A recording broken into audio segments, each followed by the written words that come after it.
Hi, this is Fatima. Here let us discuss about view imports in ASP.NET Core MVC application. Before proceeding to this video, watch my previous video where we have discussed about view start in ASP.NET Core MVC. What is this view imports?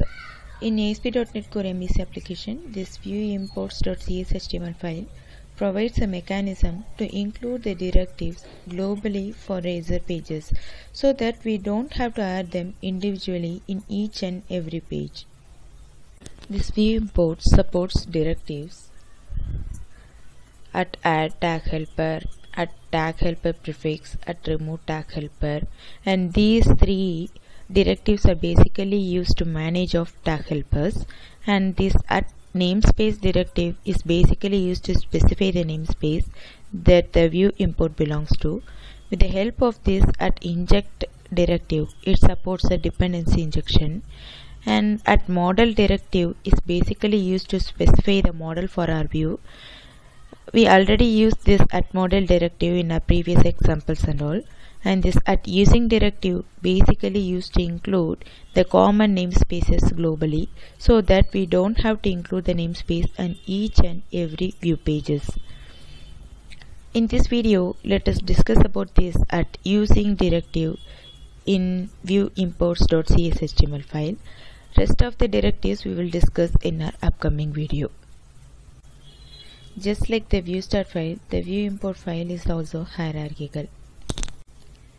This is an ASP.NET Core web application we have created with a simple empty project template.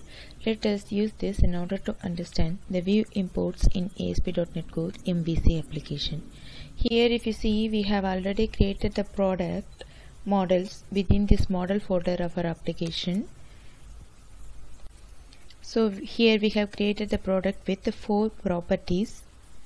And in this home controller we have 2 action methods. Index method is used to display all the product data, while this details action method takes the product ID as a parameter and returns the product information. If you see this index and the detail view, you will see this at model directive to specify the model for the view. If you notice here, in both these views we are specifying the fully qualified name for the model. Let us see how to move this namespace to the view imports file so that we can specify only the model name alone. Generally, the view imports.cshtml files are created within this view folder or within the subfolder of this views folder. In order to create the view imports.cshtml file, let us right click on this views folder, click on add, new item, which will open the new item window. From the new item window, search for the Razor, then select the Razor view imports, give some names. By default we are having underscore view imports, let it be there, and click on add. Once you click on the add button, the view imports are added within the views folder. So if we remove this fully qualified name here,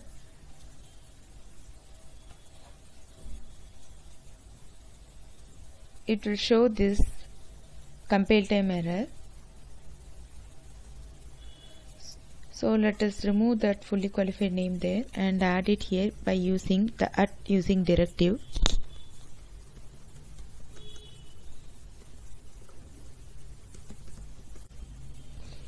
Now all the types that are present in this namespace are available to each and every view in the home folder.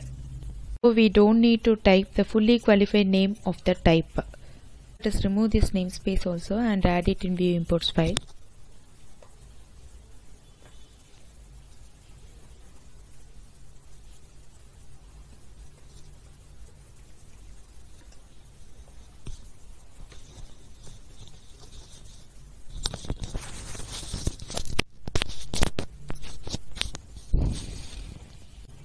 So now we remove the namespace and specifying only the model name. With these changes in place, now let's run the application and let us see whether it works as expected. Navigate to the home index section method.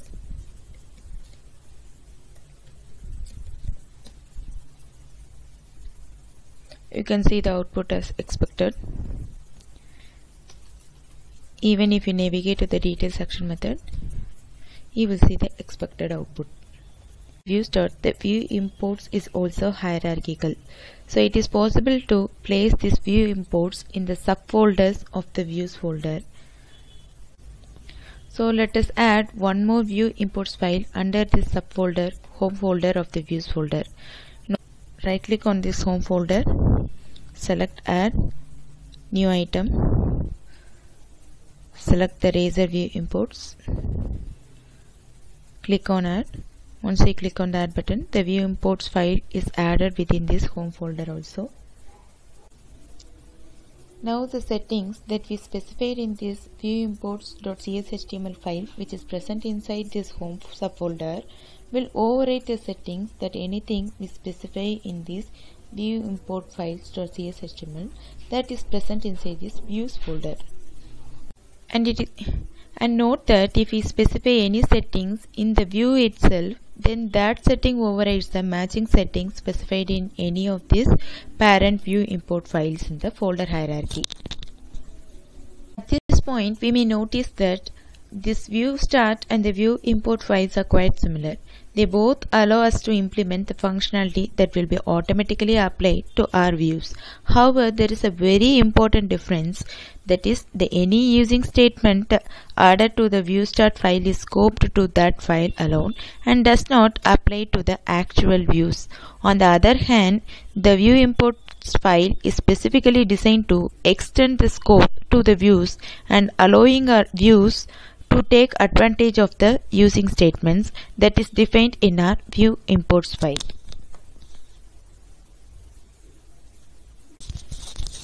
So simply we can say this view import files allows us to apply the range of Razor directives to all our views automatically.